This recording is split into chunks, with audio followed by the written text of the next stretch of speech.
We have 6 robots on the field.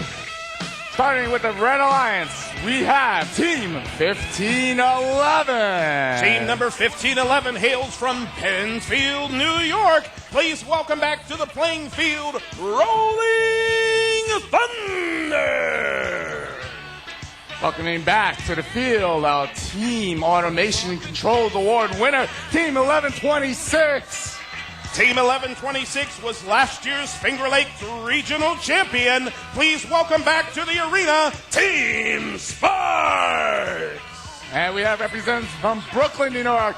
Please welcome 354. An outstanding team and a defensive powerhouse. This is the G-House Pirates. And representing our Capital District of New York, please welcome Team 250. From Colony, New York, Team Dynamo. And joining them, Team 1728. Out of Rochester, New York, with their robot Wild Bling, this is Team 1728. And their final alliance partner in blue, Team 639. They hail from Ithaca, New York. It's Code Red Robotics. Just got to make sure we get the thumbs up for our IFI rep. We do. Drivers behind the line. Red, are you ready? Blue, are you ready? 3, 2, 1, go. And we're underway. 15 seconds of autonomous operation. Robots are moving to a pre-programmed position. Code Red strikes first, but not to be outdone by Team Sparks. Score tied up, 2-2. Interesting thing for those of you at home with regards to these keepers that are currently hanging from the spider leg on the rack. They cannot be removed and they cannot be discored. We're in the tele-operated phase now. All of the robots are under human control. That's the G-House Pirates. That's the yellow robot. Robot number 354. Only robot on the field now that's currently holding a ringer. They're trying to make it 2 in a row, and they do so. 4 points now for the Red Alliance. Blue Alliance has done the same. Score still tied up, 4-4.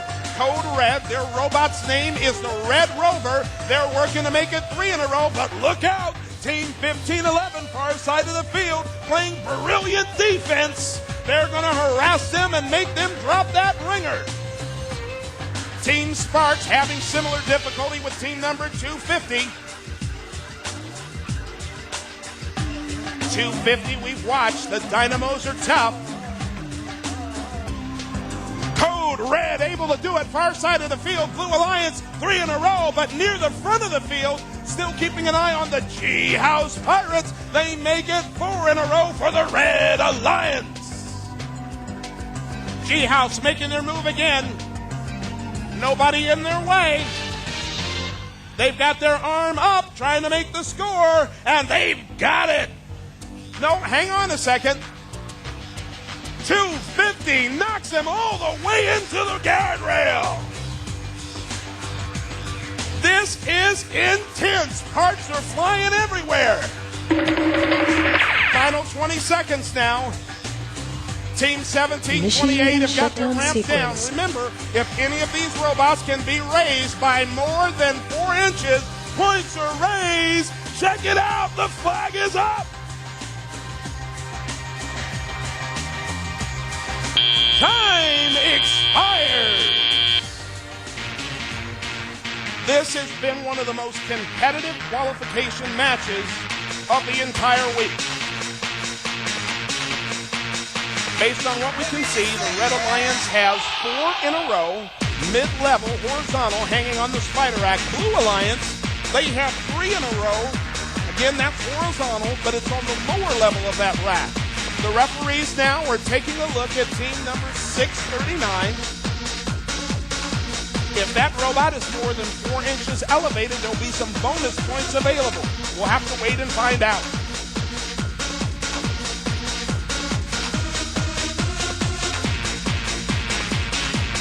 Scores are being verified now.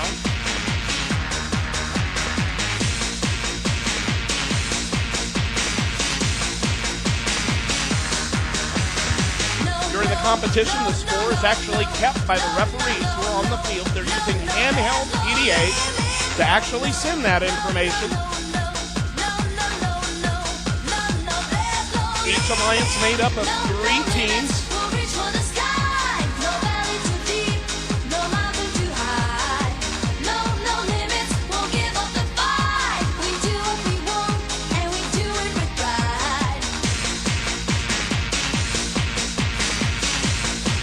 Waiting on official word. Head referee is over at the scoring table now. What an exciting match.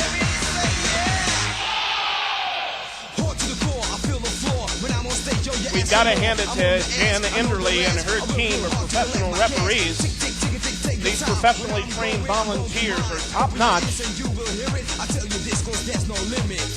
And they're more than willing to take the time to make sure the scoring is right.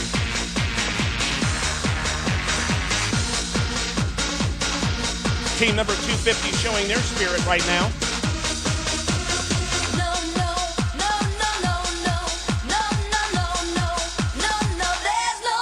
Sure wish that some of you at home could be down here in the arena. Teams are singing, dancing, cheering for one another. Absolutely incredible.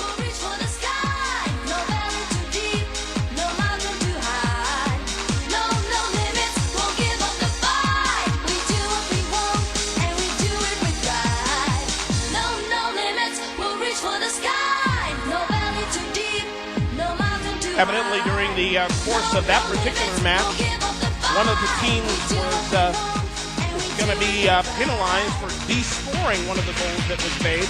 That's a no-no according to this year's rules. That'll be a 10-point penalty for them. And obviously, those penalties can take you completely out of contention.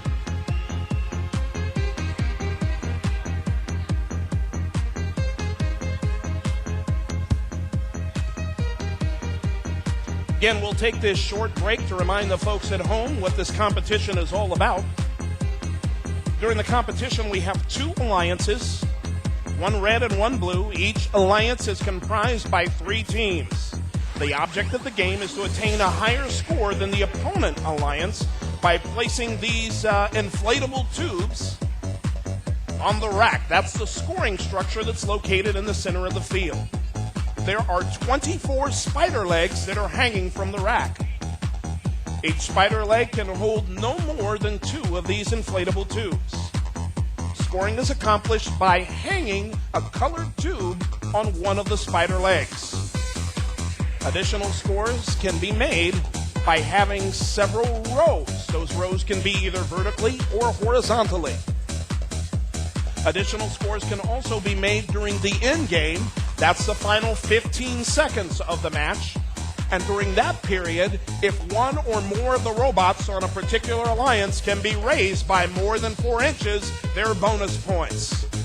We've got word now that we may have a score, and here it is.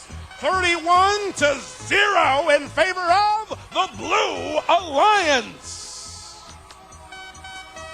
Red Alliance was penalized 10 points. We discussed that earlier. They received 15 bonus points.